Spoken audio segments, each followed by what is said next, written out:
Pourquoi Gohan n'aime pas le combat? Nombreux sont ceux qui affirment que Gohan n'aime pas se battre parce qu'il est à moitié humain et à cause de l'éducation de Chi-Chi. Eh ben, c'est pas si simple. On rencontre un tas d'humains qui adorent se battre et Chi-Chi est elle-même une combattante fille d'un guerrier légendaire. Donc le problème est plus complexe que ça. Le facteur le plus important, c'est le rapport que Gohan a avec le combat. Comparons son expérience avec celle de son père. Goku, lui, adore le combat parce que c'est à travers les arts martiaux qu'il a construit une relation avec son grand-père. Il lui était aussi utile pour son quotidien, se défendre, la chasse, couper du bois. Au début de ses aventures, il n'a pas rencontré d'adversaire plus puissant que lui qui lui voulait réellement du mal. C'est que vers la fin que les choses se sont progressivement corsées. Il était souvent le plus fort qui sauvait les faibles. Et quand il rencontre des adversaires à sa hauteur, il a jubilé de l'aspect compétitif de l'affrontement. Le combat, c'est le prisme à travers lequel Goku s'est ouvert au monde. Il s'est fait un tas d'amis à travers cet art. C'est d'ailleurs comme ça qu'il s'exprime. La baston, c'est comme une conversation pour Goku. Gohan, c'est tout le contraire. Il n'a pas connu les sparring amicales ou les compétitions qui t'apportent prestige et honneur. Non!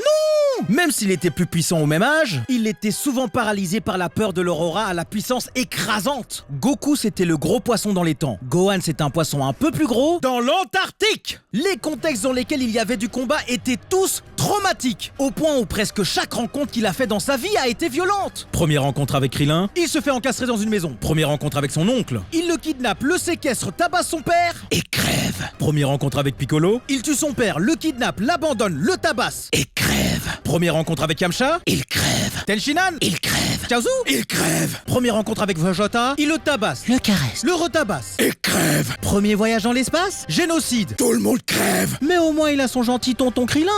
Non, je rigole. Il crève. Retour sur Terre, des ennemis qui tuent et sucent le liquide des civils avec leur queue. Puis l'ennemi final le torture lui et ses potes psychologiquement et physiquement. Et ah oui, petit détail, Trunks crève. Première petite copine se fait éclater la tronche devant ses yeux. Premier tournoi, interrompu par un sorcier qui libère une créature qui tue par plaisir et la Terre entière crève. Le Super Saiyan 2, c'était pas Gohan qui s'épanouit. C'était un craquage mental, un gamin de 12 ans qui pète les plombs au point d'en perdre la raison parce qu'il en peut plus souffrir. Presque la totalité de ses combats jusque l'Arc-Ciel ont résulté dans la mort d'innocents, de ses proches ou celle de ses adversaires. Ça reste choquant pour un gamin. Pour tout le monde en fait. La chose la plus violente dont Goku a été témoin au même âge, c'est la mort de Krillin. Et c'est arrivé hors champ. La chose la plus traumatisante dont Gohan a été témoin, c'est la mort de Krillin. Et celle de tous les autres.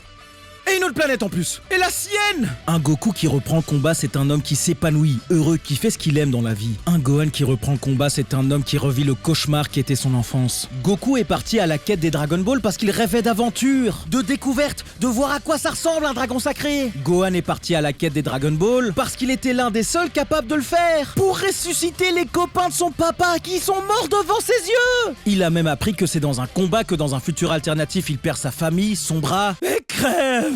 Tu m'étonnes qu'il n'aime pas le combat. Beaucoup d'entre vous adorent Gohan du futur parce qu'il a un vécu sombre et badass. Mais la vérité, c'est que notre Gohan aussi en a un. Au plus Gohan souffre, au plus les spectateurs adorent le regarder. Et au plus il est serein et heureux, au plus on le déteste. C'est pour ça qu'on trouve des excuses bidons pour le rendre plus puissant, parce que le faire à nouveau souffrir comme à l'enfance, ça n'a pas de sens. C'est juste de la torture. Et si pour une autre raison farfelue il se met à kiffer le combat, son existence n'aurait plus de sens. On a déjà un gentil Saiyan qui aime se battre, il s'appelle Goku. Faire du fils une copie conforme du père, c'est inutile narrativement. Gohan est pertinent parce qu'il est différent. Goku est un personnage qui passe de l'innocence à la violence. Le passage à l'âge adulte, c'est ça son évolution. Gohan, on lui a volé son innocence et il a grandi dans la violence, pour ensuite vivre dans l'insouciance et le repos. Son parcours est le reflet inverse de celui de son père. Deux faces d'une même vérité. Et même si c'est au détriment de notre divertissement, nous devons accepter cette vérité.